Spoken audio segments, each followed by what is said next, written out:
capacity. And I've already talked a bit about minors, right? Minors cannot, well, they can contract, but they can just simply by stating, I don't want to live up to my contractual promise, and it's perfectly legal for them to do that. They can disaffirm, which is why nobody contracts with minors, because it defeats the purpose of a contract. Intoxication, we'll get into this with Lucy versus Zemer, but suffice to say that intoxication or mental incompetence are defenses to contractual capacity, i.e., the party will not have capacity to contract if they are unable to understand the consequences of their actions.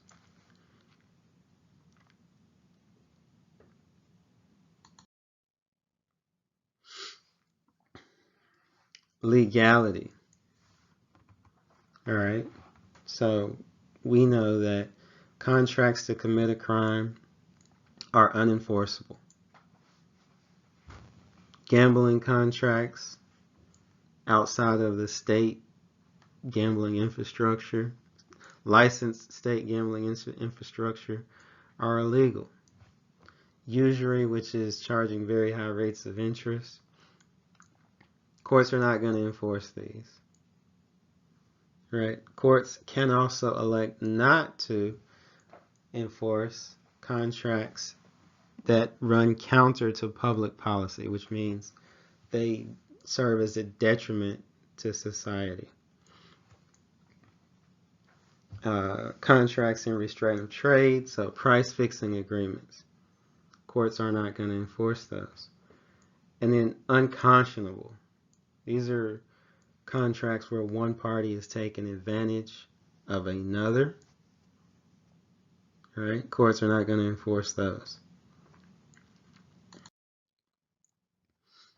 All right, so we'll end chapter 10 with the statute of frauds. In class, I'll show you a mnemonic to help remember these. But all a statute of frauds is 5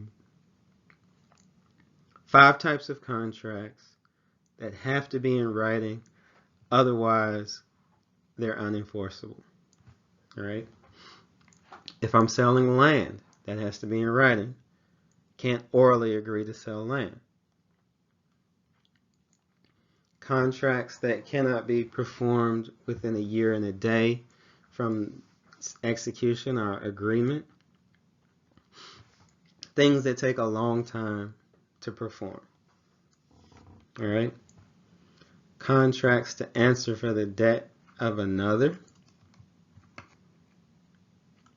Promises in consideration of marriage, and contracts for the sale of goods $500 or more. All of these contracts need to be in writing to be enforceable, or there must be a writing to be enforceable.